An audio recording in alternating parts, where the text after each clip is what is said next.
নমস্কাৰ প্ৰিয় শ্ৰোতা বন্ধু, ভয়েস অফ ৰেডিঅ'লৈ আপোনালোকক স্বাগতম জনাইছো। আৰম্ভ কৰিবলৈ লৈছো পুৱাৰ ৰেঙনি।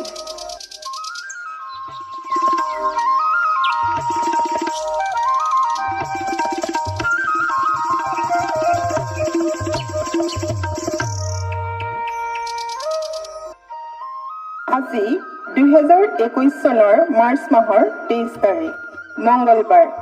অসমীয়া লেখেৰে 1943 চকৰ চ'ত মাহৰ 9 দিন। দিনটো গ্ৰেগৰিয়ান বৰ্ষপঞ্জী অনুসৰি বছৰটোৰ 82তম দিন। বছৰটো শেষ হ'বলৈ আজিৰ পৰা মুঠ 283টা দিন বাকী আছে। আজিৰ দিনটোৰ সূৰ্যোদয়ৰ সময় হ'ল পুৱা 5:42:45 আৰু সূৰ্যাস্তৰ সময় হ'ল আবেলি 5:44:08।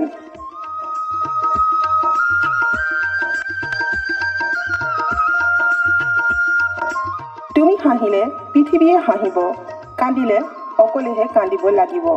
কথাষাৰ কৈছিল সত্যেন্দ্ৰনাথ বৰকটকীয়ে।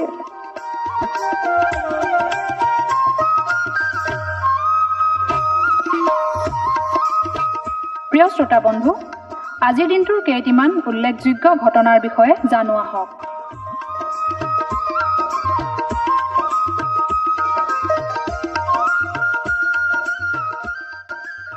1998 চনৰ আজিৰ দিনটোতে ৰুছ ৰাষ্ট্ৰপতি বৰিছ য়েলটছিনক মন্ত্ৰীসভাই আকস্মিকভাৱে বৰ্খাস্ত কৰিছিল। 1976 চনৰ আজিৰ দিনটোতে নাগৰিক আৰু ৰাজনৈতিক অধিকাৰ সংক্ৰান্তীয় মানৱাধিকাৰ আন্তৰ্জাতিক চুক্তিক কাৰ্যকৰীকৰণ কৰা হৈছিল। 1964 চনৰ আজিৰ দিনটোতে শ্বেখ মুজিবুৰ ৰহমানে লাহোৰত 6 দফা প্ৰস্তাৱ আনুষ্ঠানিকভাৱে উত্থাপন কৰিছিল।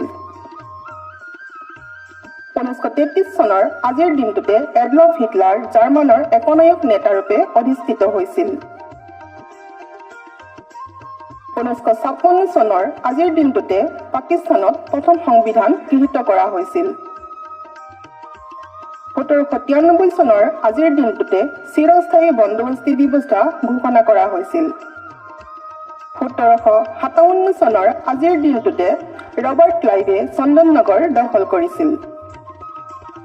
1918 চনৰ আজিৰ দিনটোতে জাৰ্মানী সেনাবাহিনীয়ে নৱনিৰ্মিত কামানৰ সহায়ত পেৰিছৰ ওপৰত প্ৰচণ্ড গুলীবৰ্ষণ কৰিছিল।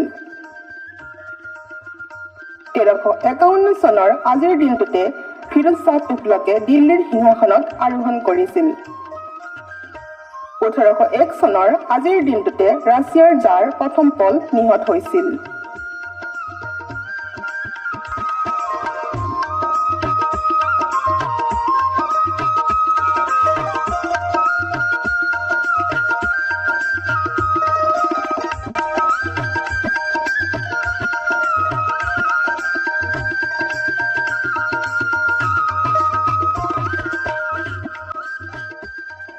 প্ৰিয় শ্ৰোতা বন্ধু, এই চেনেলটো ছাবস্ক্ৰাইব, লাইক আৰু কমেণ্ট কৰিবলৈ নাপাহৰিব।